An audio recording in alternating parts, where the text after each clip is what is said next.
ಚಿನ್ನಕ್ಕೆ ಸರಿಸಾಟಿ ಅರಿಶಿನ. ಅರಿಶಿನದ ಈ 13 ಪರಿಹಾರಗಳು ನಿಮ್ಮ ಬದುಕನ್ನು ಬಂಗಾರಗೊಳಿಸುತ್ತದೆ. ಅರಿಶಿನವನ್ನು ಒಂದರ್ಥದಲ್ಲಿ ಬಂಗಾರಕ್ಕೆ ಕೂಡ ಹೋಲಿಕೆ ಮಾಡಲಾಗುತ್ತದೆ. ಒಂದು ಅರಿಶಿನದ ಎಳೆಯನ್ನು ಕುತ್ತಿಗೆಗೆ ಕಟ್ಟಿದರೆ ಮಾಂಗಲ್ಯ ಕಟ್ಟಿದಷ್ಟೇ ಬೆಲೆ ಇದೆ. ಅಷ್ಟು ಪೂಜ್ಯನೀಯ ಸ್ಥಾನದಲ್ಲಿ ಈ ಅರಿಶಿನವನ್ನು ನೋಡಲಾಗುತ್ತದೆ. ಧಾರ್ಮಿಕವಾಗಿ ಅರಿಶಿನಕ್ಕೆ ಬಹಳ ಮಹತ್ವದ ಸ್ಥಾನವಿದೆ. ಹಾಗೆಯೇ ವಾಸ್ತುಶಾಸ್ತ್ರದಲ್ಲೂ ಕೂಡ ಇದಕ್ಕೆ ಪೂಜ್ಯನೀಯ ಸ್ಥಾನವಿದೆ. ಮನೆಯಲ್ಲಿ ಯಾವುದೇ ನಕಾರಾತ್ಮಕ ಶಕ್ತಿ ಇದ್ದರೂ ಕೂಡ ಮನೆಯನ್ನು ಒರೆಸುವಾಗ ಚಿಟಿಕಿ ಅರಿಶಿನ ಉಪ್ಪು ಹಾಕಿ ಒರೆಸಿದರೆ ಯಾವ ದುಷ್ಟಶಕ್ತಿಯೂ ಕೂಡ ಮನೆಯನ್ನು ಪ್ರವೇಶಿಸುವುದಿಲ್ಲ. ಅಲ್ಲದೆ ಹೊಸ್ತಿಲಿಗೆ ಅರಿಶಿನ ಹಚ್ಚಿ ಪೂಜಿಸುವುದರಿಂದ ತಾಯಿ ಮಹಾಲಕ್ಷ್ಮಿ ಸಂತೃಪ್ತಳಾಗುತ್ತಾಳೆ. ಅರಿಶಿನವು ಗುರುಗ್ರಹಕ್ಕೆ ಸಂಬಂಧಿಸಿದೆ. ಪೂಜೆಯ ಸಮಯದಲ್ಲಿ ಕೈ ಮಣಿಕಟ್ಟಿಗೆ ಅಥವಾ ಕುತ್ತಿಗೆಗೆ ಅರಿಶಿನದ ಬೊಟ್ಟು ಇಡುವುದರಿಂದ ಗುರುಗ್ರಹವು ಜಾತಕದಲ್ಲಿ ಬಲಗೊಳ್ಳುತ್ತದೆ. ವ್ಯಕ್ತಿಯು ಉನ್ನತ ಸ್ಥಾನದಲ್ಲಿರುತ್ತಾನೆ. ಅರಿಶಿನದ ದಾನ ಮಾಡುವುದು ಬಹಳ ಶ್ರೇಷ್ಠ. ಅರಿಶಿನ ದಾನ ಮಾಡುವುದರಿಂದ ಆರೋಗ್ಯಕ್ಕೆ ಸಂಬಂಧಿಸಿದ ಸಮಸ್ಯೆಗಳು ಪರಿಹಾರ ಆಗುತ್ತವೆ ಎನ್ನುವುದು ಹಿರಿಯರ ನಂಬಿಕೆ.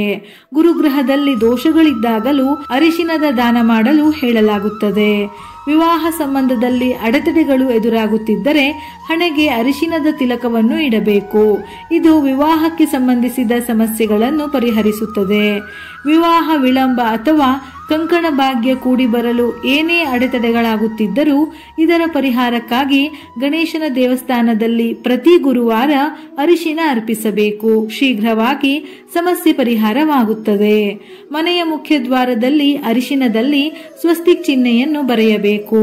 ಮನೆಯನ್ನು ಪ್ರವೇಶಿಸುವ ಜಾಗದಲ್ಲಿ ಮನೆಯಲ್ಲಿ ಗೋಡೆಗಳ ಸುತ್ತ ಅರಿಶಿನದ ರೇಖೆಯನ್ನು ಹಾಕುವುದರಿಂದ ಯಾವುದೇ ನಕಾರಾತ್ಮಕ ಶಕ್ತಿ ಮನೆಯ ಒಳಗೆ ಪ್ರವೇಶಿಸುವುದಿಲ್ಲ.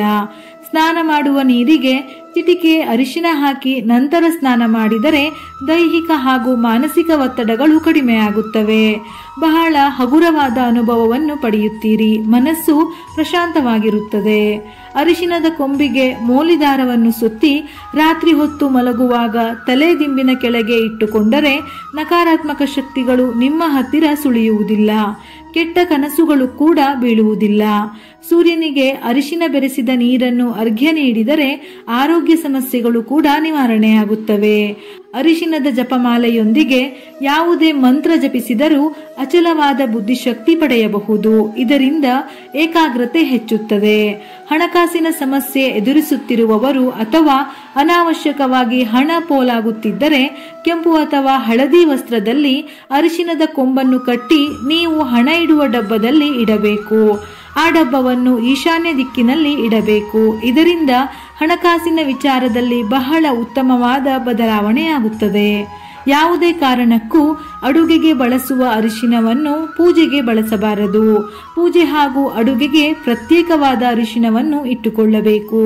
ವಿಡಿಯೋ ಇಷ್ಟ ಆಗಿದ್ದಲ್ಲಿ ಮರೆಯದೆ ಲೈಕ್ ಮಾಡಿ.